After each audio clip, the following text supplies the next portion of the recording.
Hello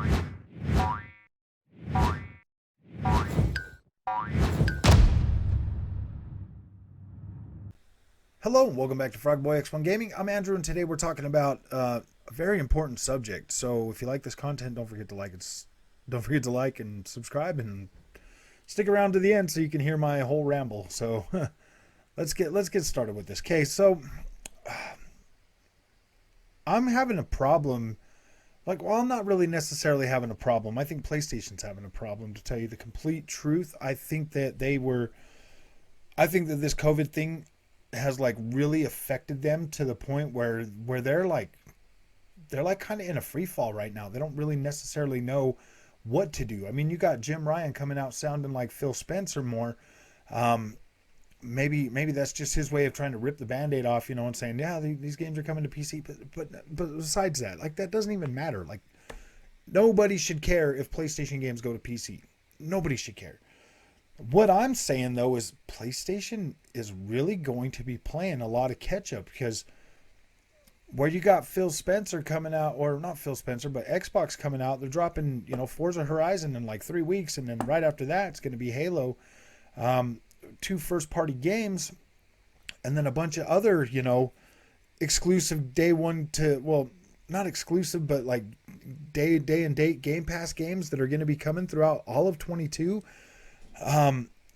The first chance that Sony's going to have to really come back is going to be in February, and then follow that up right the next month with Gran Turismo. Let's face it, Gran Turismo is kind of not really a niche title. I mean, I'm going to buy it, but Horizon Forbidden West, I mean, a lot of people are going to buy that game because they haven't had it. But are they going to want to pay that $70? Well, I mean, they're not going to pay the $70. They're going to buy the PlayStation 4 version and then just upgrade it for free to their PlayStation 5. I don't know, man. I think the PlayStation is digging themselves a pretty deep hole right now. And the fact that all 3 of their next big launches are going to be cross-generation, that's going to put them a little bit farther behind. Plus the fact that now Guerrilla's is going to be way behind. Sony Santa Monica is going to be way behind on their next project. Gran Turismo, I mean, whatever. We got one Gran Turismo game last generation, so I mean, this is probably the one they're going to put out for this whole generation, and hopefully that's it. Hopefully they just support it throughout the rest of the generation. But wow, man, this has got me kind of a little worried for PlayStation, because then they came out with that showcase and showed us games that are coming out like 2023 and stuff, I mean, yeah, definitely there's some interesting games in there, but let's face it, man, 2022 is going to be the year of games that we should have got at launch, while Microsoft is going to be transitioning into more first-party next-gen games, because the ones that are coming out this year are the last of the cross-gen games, and everything else going forward is going to be next-gen only. So that's going to put PlayStation a whole freaking year behind on true next-gen experiences for your PlayStation 5. And Xbox is going to be a year ahead, and then after that they're going to be another year ahead. I'm a little worried about PlayStation this generation. Really, COVID really did kick them in the butt, but I mean, 2 years into a freaking generation, we're going to be getting our last cross-generation game. Really, this is not. I mean, especially if they hang on to this thing till December. I mean, God of War. I mean, it looks like God of War 2018. It does. It looks a lot cleaner, a lot sharper, a lot more fidelity in those visuals. But let's be honest, man, that thing looks like a 2018 game and plays like a 2018 game at the end of 2022. So at the end of the day, I mean, we'll get our Forbidden West. I mean, things are going to be okay. I mean, they're going to tread water with those. But I mean, unless PlayStation's got something really big lined up that they're just not talking about, I think they would have talked about it. What I mean, though, because that showcase gives them that opportunity to show us, hey, what's coming out. They didn't really give us much, but I mean, Spider-Man 2, 2023. Wolverine, that didn't even have a date on it. And then we've got, the Last of Us, collection being updated or whatever. Just not enough information to really go on to continue to push that hype forward, where Xbox is going to be just dropping things left and freaking right all through 2022. I mean, anything that got pushed till 2022 is definitely going to be coming out then. I really do think Xbox is in a much better position to really take that crown this generation, with Game Pass being so successful, having a $300 Xbox Series S out there on the market that's almost pretty much readily available right now. This holiday season, they're going to have plenty of stock for that, and they're going to be getting them out there.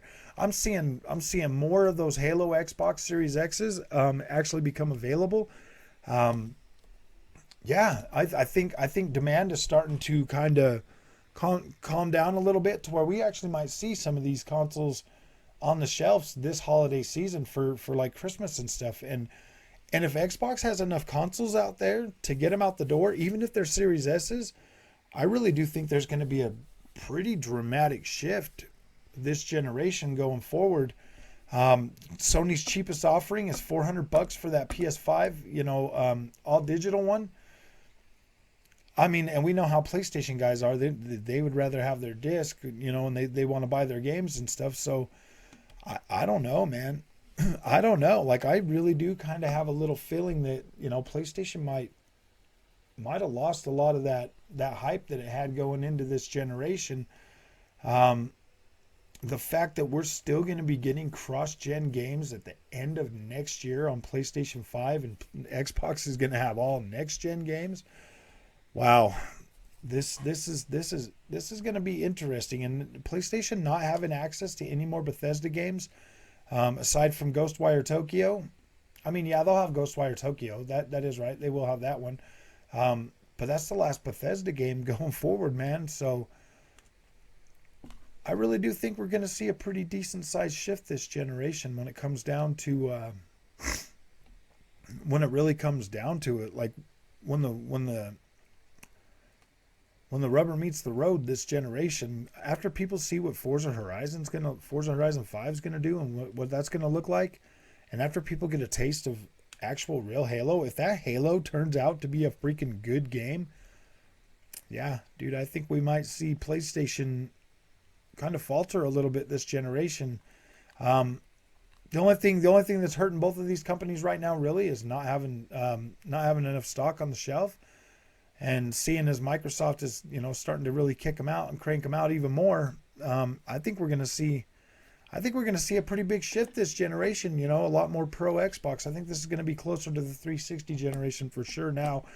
I mean, I had my doubts at first, but I definitely think Microsoft is going to pull it off this generation and really come back and really be, that console in people's front rooms again. I mean, I understand, the whole PC argument or whatever. Well, we can get our Xbox games on PC. Not for $500 you can't. Not for $300 you can't. Like, no, you can't. You cannot do that. You can't even buy graphics cards right now.